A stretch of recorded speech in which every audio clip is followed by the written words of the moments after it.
स्वागत है आप सभी दर्शकों का लोकस्वर पर। मैं हूं आपके साथ दिलीप जगवानी। खबरों का सिलसिला शुरू करेंगे। सबसे पहले नजर हेडलाइंस पर। हेडलाइंस के प्रायोजक है आचार्य इंस्टीट्यूट। रिजल्ट ही है हमारी पहचान। आचार्य इंस्टीट्यूट में आपका स्वागत है। हर साल जेई और नीट में टॉप रैंक, इसलिए हम मानते हैं रिजल्ट्स ही है हमारी पहचान। Rajendra Nagar, CMD Chowk, Sarkanda and 4th branch Mungeli.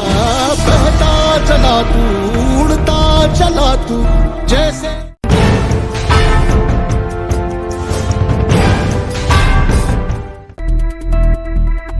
Bhajpa विधायक चंद्राकर ने बोला, हमला चाटना और काटना कांग्रेस का चरित्र। दलहन उत्पादन बढ़ाने पीएम ने किया धन धान्य योजना का शुभारंभ। किसानों को मिलेगा GST का फायदा। धान फसल पर मंडराया बारिश का खतरा, पानी में डूबी किसानों की मेहनत। और पाल, दुर्ग, टावर, जुगनू, कोरबन में छिपा है 570 करोड़ का कोर स्कैम। मंत्री से लेकर IPS अधिकारी लिफ्ट। सबसे पहले बात राजनीति की। भाजपा विधायक और पूर्व मंत्री अजय चंद्राकर अक्सर अपने बेबाक और विवादित बोल के लिए चर्चा में रहते हैं। बिलासपुर में आयोजित प्रेस कॉन्फ्रेंस में उनका कांग्रेस के लिए चाटना और काटने वाला बयान प्रदेश की राजनीति में नया शगुफा है। मध्य प्रदेश विधानसभा में नेता प्रतिपक्ष उमंग सिंगार के बयान पर पलटवार करते हुए छत्तीसगढ़ के पूर्व मंत्री और विधायक अजय चंद्राकर ने कांग्रेस पर बड़ा बयान दिया है।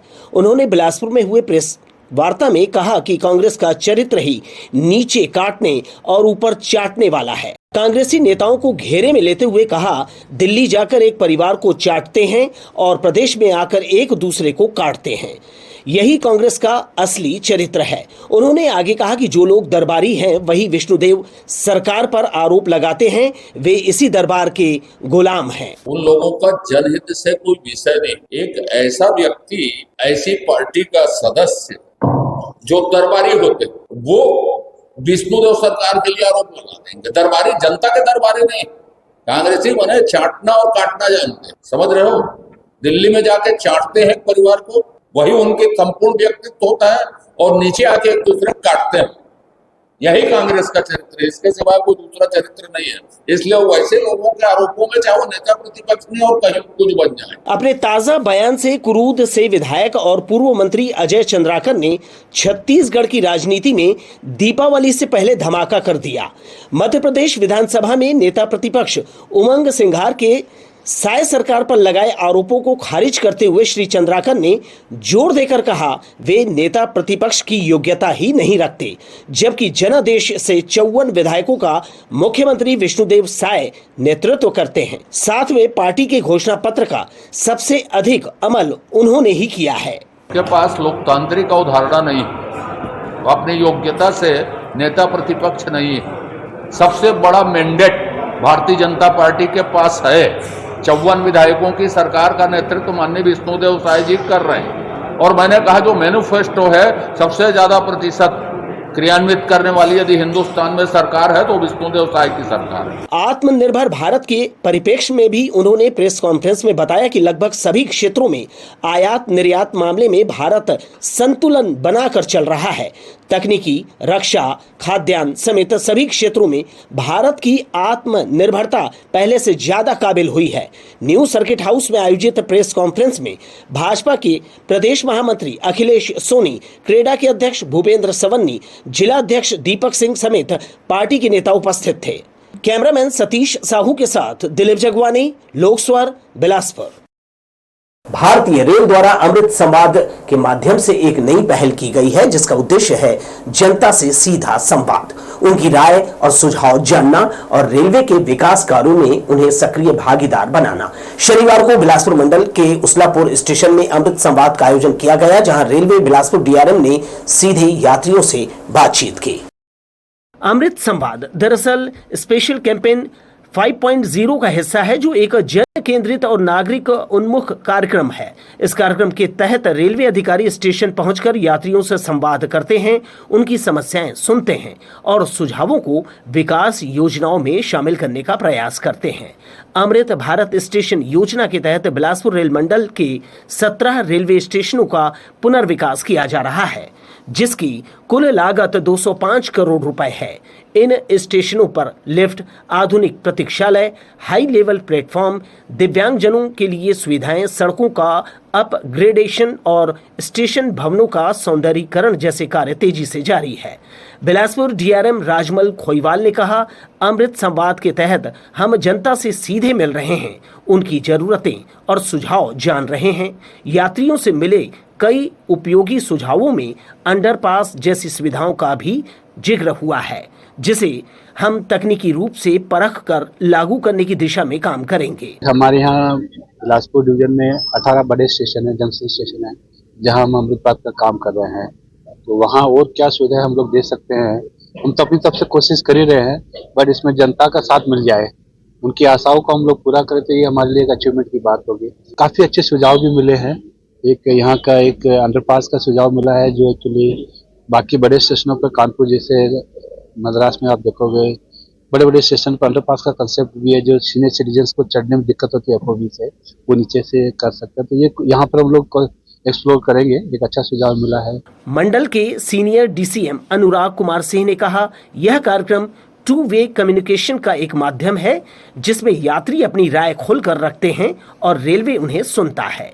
फेस्टिवल सीजन में रेलवे ने यात्रियों की सुविधा के लिए 100% अधिक स्पेशल ट्रेनों का संचालन किया है। अब जरूरत है कि इन ट्रेनों की जानकारी जन जन तक पहुंचे, ताकि सीटें खाली न जाएं और अधिक से अधिक लोग लाभ ले सकें। नहीं, अमृत संवाद रेलवे बोर्ड के द्वारा निर्देशित एक ऐसा प्रोग्राम है जिसमें 2-वे कम्युनिकेशन, जैसे कोई भी टीम कितनी भी बड़ी हो, वो टीम कितनी बड़ी होगी, 5-10 होगी, उनके जो बौद्धिक स्तर एक लेवल तक आ सकता है, तो पैसेंजर के साथ डायरेक्टली इंटरेक्शन करने का और रूबरू होने के लिए एक कवायद है रेलवे की। तो इसमें आज करीब अच्छे खासा करीब 60-70 की संख्या में पैसेंजर्स थे, उनमें से करीब 20-25 ने क्वेश्चन भी पूछा और उन्होंने सुझाव भी दिया कि क्या बेटर हो सकता है। जैसे उन्होंने कहा कि भाई एफओबी की जगह हमें अगर अंडरपास मिले तो बेटर है, ट्रेनें समय पे चलें तो बेटर हैं। रेलवे का ये प्रयास न केवल संवाद का एक माध्यम है, बल्कि सहभागिता का भी प्रतीक बन रहा है। उसलापुर स्टेशन से शुरू हुई यह पहल अब यात्रियों को सीधे विकास की योजनाओं का हिस्सा बना रही है, जिससे अमृत भारत स्टेशन योजना और भी जन सहभागी और प्रभावशाली बनती जा रही है। जनता से सीधा संवाद और विकास की नई दिशा, भारतीय रेल की यह पहल निश्चित रूप से यात्रियों की सुविधा और भरोसे दोनों को नए आयाम देने जा रही है। लोकस्वर के लिए भूपेंद्र राठौर की रिपोर्ट।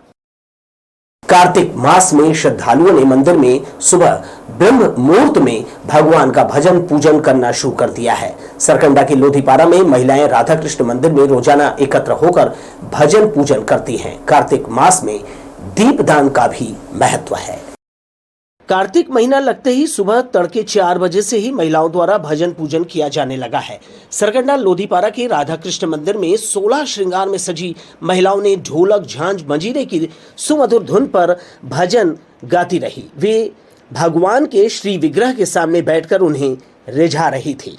कार्तिक का महीना भक्ति, पूजन, भजन करने के लिए श्रेष्ठ माना जाता है। सनातन हिंदू धर्म के प्रमुख और त्योहार होते हैं।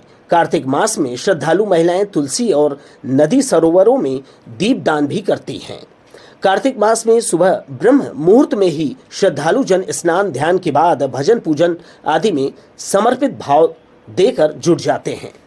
लोकस्वर के लिए कैमरामैन जयेंद्र गोले के साथ किशोर श्रीवास्तव की रिपोर्ट। फिलहाल के बाद खबरों का क्रम आगे बढ़ाते हैं। प्रधानमंत्री नरेंद्र मोदी ने शनिवार को 42,000 करोड़ रुपए की धन धान्य और दलहन उत्पादन योजना की शुरुआत की। वे कृषि महाविद्यालय के सभागार में वर्चुअल शुभारंभ कर रहे थे।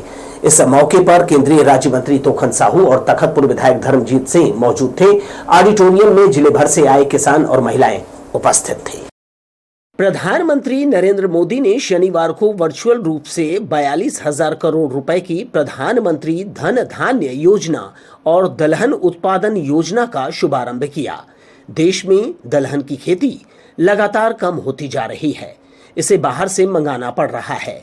जीएसटी के स्लैब कम करने का फायदा गिनाते हुए श्री मोदी ने ट्रैक्टर से लेकर कृषि उपकरणों में भारी कमी आने की बात कही। इसका लाभ किसानों को मिलेगा। प्रधानमंत्री कृषि धन धान्य योजना 42,000 करोड़, उसके साथ साथ एक और परियोजना है दलहन में आत्मनिर्भरता या पूरे देश के किसानों को इसका लाभ मिलेगा। प्रधानमंत्री जी चाहते हैं कि हर किसान तरक्की करे, किसान आगे बढ़े, तभी हमारा देश समृद्ध होगा और उसी दिशा में एक उठाया गया बेहद महत्वपूर्ण कदम है। इससे पहले समारोह को कृषि मंत्री शिवराज सिंह चौहान ने केंद्र सरकार द्वारा किसानों के हित में शुरू की गई योजनाओं की जानकारी दी। इस कार्यक्रम में विभिन्न राज्यों की जैविक खेती करने वाले किसानों, महिलाओं को पुरस्कार से सम्मानित किया गया। कृषि के साथ ही डेयरी, मछली पालन को भी बढ़ावा देने की बात कही। इस मौके पर बड़ी संख्या में कृषक मौजूद थे। लोकस्वर के लिए कैमरामैन जयेंद्र गोले के साथ किशोर श्रीवास्तव की रिपोर्ट। समाज में बढ़ती भेदभाव और मानवीय मूल्यों की कमी के बीच बिलासपुर में मानव उत्थान सेवा समिति के तत्वाधान में 1 दिवसीय सद्भावना सम्मेलन का आयोजन किया गया। इस सम्मेलन का उद्देश्य समाज में मानवता, एकता और सद्भाव का संदेश देना था। शिवनगर उसलापुर में आयोजित सद्भावना सम्मेलन में बड़ी संख्या में श्रद्धालु पहुंचे।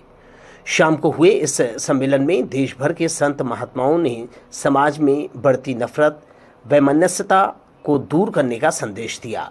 कार्यक्रम में मुख्य रूप से पूज्य विभू महाराज ने अपने सद्भावना से ओतप्रोत उद्बोधन में कहा कि हम किसी धर्म, जाति या वर्ग से पहले इंसान हैं।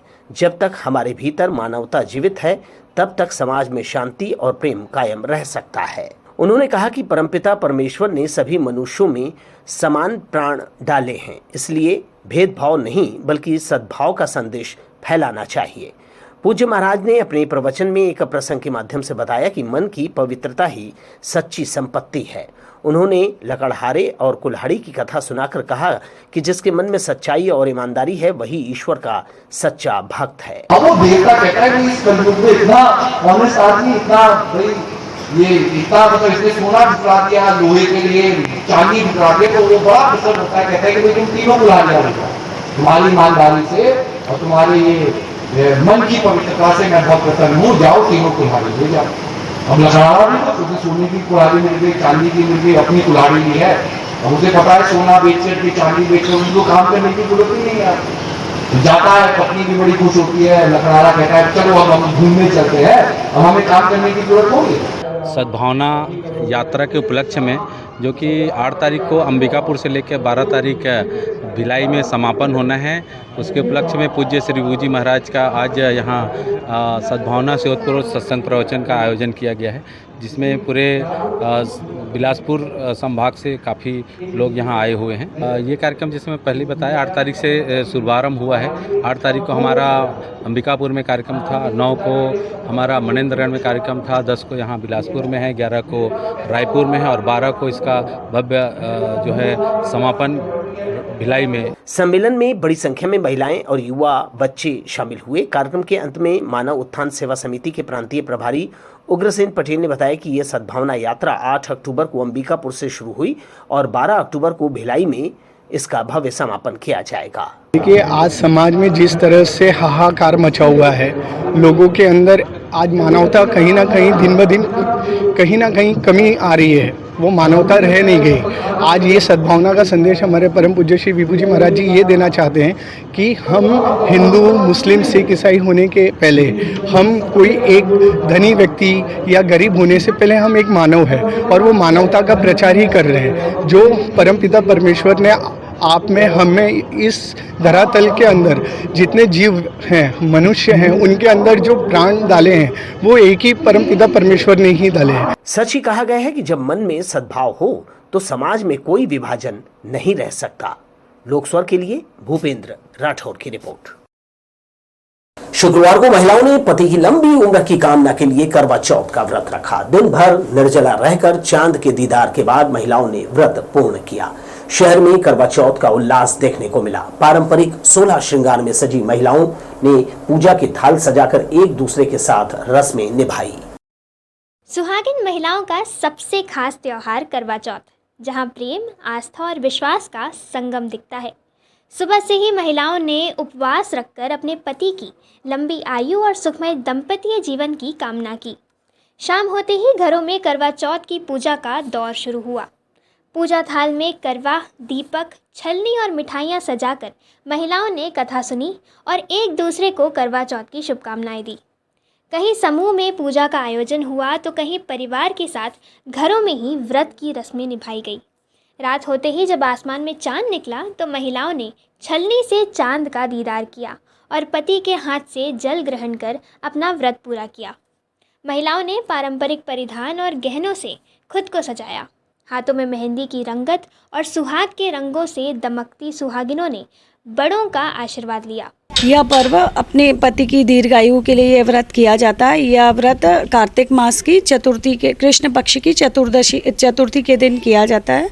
अपने पति की दीर्घायु के लिए सभी महिलाएं निर्जला व्रत रखकर शाम को चंद्रमा को अर्घ देने के बाद ही जल का पान करती हैं। हम सब महिलाएं इकट्ठा होकर और 16 श्रृंगार करके गणेश जी की पूजा करने के पश्चात माता करवा का चित्र रखकर उनका पूजा करते हैं, कथा सुनते हैं और उसके पश्चात करवा आपस में बदलकर चंद्रमा को अर्घ देने के बाद अपने पति के हाथों से पानी पीकर अपना व्रत पूरा करते हैं। हम लोग अपने पति की लंबी उम्र के लिए करते हैं और आगे हमेशा ये कामना करते हैं कि हमारे पति हमेशा आगे बढ़ते रहें। और ये एक विश्वास ही नहीं, वो अटूट बंधन भी है।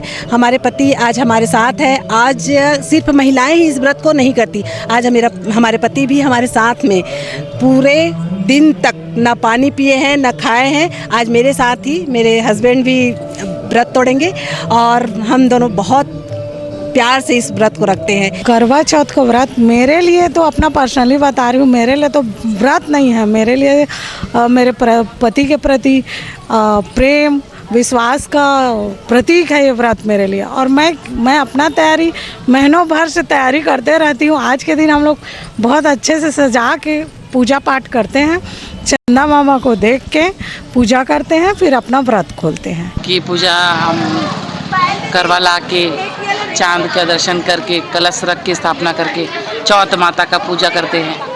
फिर चांद निकलता है तो अर्घ देते हैं उनको। प्राचीन कथा के अनुसार एक करवा नाम की एक लेडीज थी जिसने अपने कथा को अधूरा छोड़ दिया था। उसके पति की मृत्यु हो गई थी, फिर करवा के द्वारा वो अपने पति को वापस पाती है। इसी कारण सब स्त्रियां अपनी पति की लंबी उम्र के कारण ही लंबी उम्र को पाने के लिए लंबी उम्र हो करने के लिए करवा चौथ की व्रत करती हैं। करवा चौथ का पूजा कर रहे हैं और अपने हस्बैंड की लंबी आयु के लिए ये पूजा किया जाता है। घर में सुख शांति बना रहे, हस्बैंड की अच्छी लंबी आयु हो। लेकिन करवा माता बहुत ज़्यादा वेट करा रही हैं। पूजा में भी विघ्न, थोड़ा सा टाइम हो रहा है, वेट हो रहा है। सब बैठे हैं, चंदा का वेट कर रहे हैं। कब कैसा उपास रहते हैं? इसमें निर्जला उपास रखा जाता है और सुबह से पानी वगैरह कुछ भी नहीं पिया जाता है। जैसे ही करवा माता आती हैं, चंदा आता है, देख के पूजा करके फिर अपना उपास को तोड़ा जाता है। करवा चौथ सिर्फ एक व्रत नहीं बल्कि वैवाहिक जीवन में विश्वास और समर्पण का पर्व है। पति पत्नी के रिश्ते में प्रेम, त्याग और भरोसे की मिसाल पेश करने वाला यह त्यौहार हर साल इसी उत्साह के साथ मनाया जाता है। लोकस्वर के लिए प्रदीप भोई की रिपोर्ट। लगातार रुक रुक कर हो रही बारिश से खेतों में धान की फसल गिरने लगी है। इससे धान के बदरंग होने का खतरा बढ़ गया है। राज्य सरकार ने 1 नवंबर से धान खरीदी करने की घोषणा की है। बरसात के कारण धान की फसल में कीट प्रकोप भी हो रहा है। माहो और तना छेदक से धान को क्षति पहुंच रही है। लगातार हो रही बरसात से खेतों में खड़ी धान की फसल गिरते जा रही है। धान के पौधे के गिरने से उनके बदरंग होने की आशंका बढ़ गई है। पानी बरसात से फसल में कीट प्रकोप का खतरा बढ़ गया है। धान के पौधे बालियों से इन दिनों लदे हैं। किसानों ने 15 जून से जुलाई तक खेतों में रोपाई कर मेहनत से धान लगाया था। अगले महीने फसल कटने की स्थिति में आ जाएगी। इस समय लगातार बारिश होने से जो धान का पौधा है उसमें कहीं कहीं पर लाजिंग की प्रॉब्लम देखी जा रही है। धान की पौधे जो हैं खेत में ही गिर जा रही है। लाजिंग से 12 से 15% तक नुकसान होता है धान के उपज को। तो असामयिक बारिश होने से जिस पौधों में बालियां आ गई है वहां लाजिंग की प्रॉब्लम है। राज्य सरकार ने 1 नवंबर से धान खरीदी की घोषणा की है। किसानों ने हाइब्रिड किस्म के धान की किस्म को चुना है। मोटे किस्म का ये धान अर्ली वेराइटी का है जो 90 दिनों में पककर तैयार हो जाता है। लेकिन लगातार बरसात के कारण धान की फसल को नुकसान होने की संभावना बढ़ गई है। लोकस्वर के लिए कैमरामैन जयेंद्र गोले के साथ किशोर श्रीवास्तव की रिपोर्ट। महाराणा प्रताप चौक पर लोगों का भ्रम दूर होने तक वे यहां लगे ट्रैफिक सिग्नल की जद में पहुंच जाते हैं। तिफरा पुल में जो है उतरते समय सिग्नल नजर नहीं आता क्योंकि यह ब्रिज के बड़े कॉलम के पीछे लगाया गया है। ट्रैफिक सिग्नल लगाने से पहले अगर व्यवहारिक ध्यान रखा जाता तो ये परेशानी नहीं होती। दरअसल तिफरा फ्लाईओवर ब्रिज के बड़े बड़े कॉलम सड़क के बीच बनाए गए हैं, जिससे यहां लगा ट्रैफिक सिग्नल तिफरा पुल से उतरते वक्त वाहन चालकों को नजर नहीं आता। नजदीक पहुंचने पर लोगों का सिग्नल से सामना होता है, तब तक वे उसकी जद में पहुंच चुके होते हैं। कई बार इसी फेर में पड़कर लोगों को चालान भरना पड़ा है।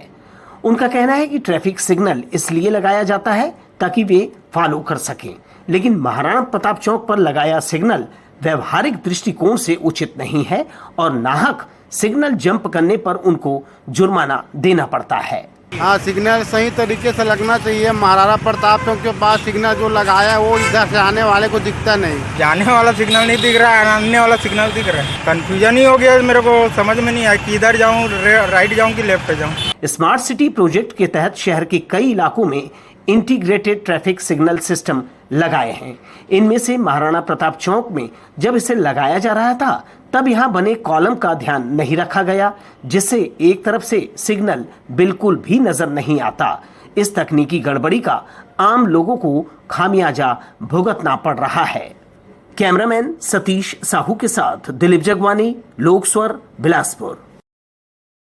इस खबर के साथ ही एक और ब्रेक लेंगे दर्शकों, हम जल्दी लौट। ब्रेक से लौट आने के बाद आइए एक नजर फिर से हेडलाइंस पर।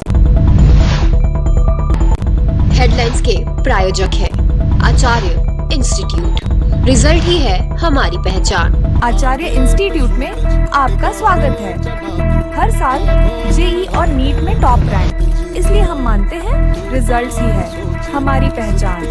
Rajendra Nagar, CMD Chowk, Sarkanda and 4th branch, Mungeli. बहता चला तू, उड़ता चला तू, जैसे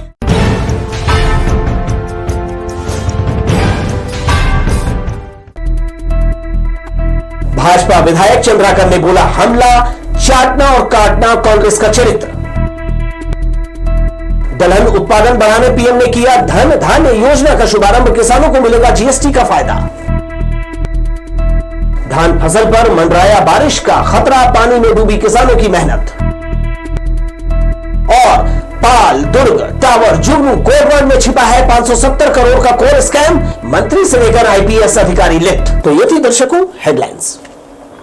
छत्तीसगढ़ के चर्चित कोल स्कैम में ईडी और EOW की जांच में बड़ा खुलासा हुआ है। जांच रिपोर्ट के अनुसार मास्टरमाइंड सूर्यकांत तिवारी ने अधिकारियों और नेताओं की मिलीभगत से 570 करोड़ रुपए से अधिक की अवैध वसूली की।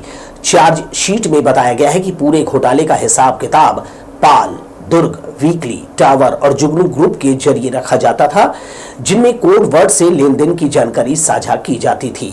इसमें 3 IPS अफसर के नाम भी शामिल हैं। रिपोर्ट के मुताबिक रायगढ़ में नवनीत तिवारी और कोरबा में मोइनुद्दीन वसूली का जिम्मा संभालते थे। ईडी की रिपोर्ट के आधार पर ACB EOW ने 2 पूर्व मंत्रियों, विधायकों और अफसरों समेत 36 लोगों के खिलाफ FIR दर्ज की है। कोयले पर बड़े पैमाने पर भ्रष्टाचार हो रहा है और आज ये साबित हो रहा है कि किस प्रकार से भूपेश सरकार और उसके मंत्रिमंडल, उस कांग्रेस के नेता संलिप्त रहे। इसकी बारीकी से छानबीन हो रही है। जो भी इस पर दोषी हैं वो नहीं बचेंगे, उनको जेल जाएंगे, भुगतना पड़ेगा। हजरत मूसा शहीद रहमतुल्लाह अलैह दरगाह हॉल में मुस्लिम समुदाय की ओर से इस्लामी जनरल नॉलेज परीक्षा 2025 का आयोजन किया गया, जिसमें बड़ी संख्या में बच्चों ने भाग लिया। कुल 170 रजिस्ट्रेशन में से 151 बच्चों ने परीक्षा दी, जिसमें इस्लामी इतिहास, कुरान शरीफ, हदीस और रोजमर्रा की जानकारी पर प्रश्न पूछे गए। कार्यक्रम में पहला, दूसरा और तीसरा स्थान प्राप्त करने वाले बच्चों को विशेष इनाम और सभी प्रतिभागियों को प्रशस्ति पत्र प्रदान किए गए। इसी दौरान करहिया पारा में हुए गौसुल वरा कॉन्फ्रेंस में मुफ्ती हम्माद रजा मुरादाबादी की नूरानी तकरीर ने समा बांधा। उन्होंने कहा, इल्म के साथ अदब और अखलाक की तालीम देना जरूरी है, तभी समाज में अमन और इंसाफ कायम रह सकता है। कार्यक्रम शांतिपूर्ण माहौल में संपन्न हुआ और आयोजन समिति ने हर साल ऐसे धार्मिक और शैक्षणिक आयोजन करने का संकल्प लिया। इस खबर के साथ ही एक और ब्रेक लेने का वक्त हुआ है दर्शकों, इसके बाद देखेंगे कुछ और खबरें। के अनियंत्रित होकर कार और फिर बिजली के खंभे से टकराने की घटना हुई। टक्कर इतनी जोरदार थी कि आसपास के लोगों में अफरा तफरी मच गई। हादसे के वक्त सड़क पर लोगों और वाहनों की आवाजाही जारी थी, जिससे स्थिति कुछ देर के लिए तनावपूर्ण हो गई। गनीमत रही कि कोई बड़ी जनहानि नहीं हुई। हालांकि हाईवा चालक को मामूली चोटें आई है, जबकि कार को भारी नुकसान पहुंचा है। प्रत्यक्षदर्शियों के अनुसार यदि यह हादसा कुछ देर रात के समय होता तो गंभीर परिणाम हो सकते थे। घटना की सूचना मिलते ही तोरवा पुलिस मौके पर पहुंची और ट्रैफिक नियंत्रित किया। हाईवा को सड़क से हटाया गया। पुलिस मामले की जांच कर रही है। छत्तीसगढ़ से एक भावुक कर देने वाली खबर सामने आई है। रायपुर जंगल सफारी की शान और लोगों की पसंदीदा बाघिन बिजली अब इस दुनिया में नहीं रही। बिजली का शुक्रवार को गुजरात के जामनगर स्थित वनतारा वन्य जीव बचाव केंद्र में निधन हो गया। वो पिछले कुछ समय से किडनी की गंभीर बीमारी से जूझ रही थी। बेहतर इलाज के लिए बिजली को विशेष ट्रेन के कोच से रायपुर से जामनगर भेजा गया था। वन मंत्री केदार कश्यप ने खुद उसकी सेहत की निगरानी की और 24 घंटे के भीतर यात्रा की अनुमति दिलाई थी। जामनगर पहुंचने के बाद विशेषज्ञ डॉक्टरों ने हर संभव इलाज किया, लेकिन तमाम कोशिशों के बावजूद बाघिन बिजली को बचाया नहीं जा सका। पर्यटकों के आकर्षण का केंद्र और वन्य जीव संरक्षण की पहचान रही बाघिन बिजली के निधन से रायपुर जंगल सफारी के परिवार समेत पूरे छत्तीसगढ़ में गहरा शोक है। मूक जानवर बोल नहीं पाते, लेकिन उनका दर्द समझने वाले विशेषज्ञ जानते हैं कि कौन सी पीड़ा उन्हें चुभ रही है। बिजली बाघिन के साथ भी कुछ ऐसा ही हुआ। जंगल सफारी रायपुर में वो दूसरे वन्य जीवों के साथ बहुत ही बेहतर स्थिति में थी, लेकिन बीमारी की वजह से अब वो इस दुनिया में नहीं रही। इंसानों की तरह भी जानवर जब इस धरती से चले जाते हैं तो दुख होना लाजमी है। फिलहाल मुझे दीजिए विदा और आप बने रहिए लोकस्वर के साथ। नमस्कार।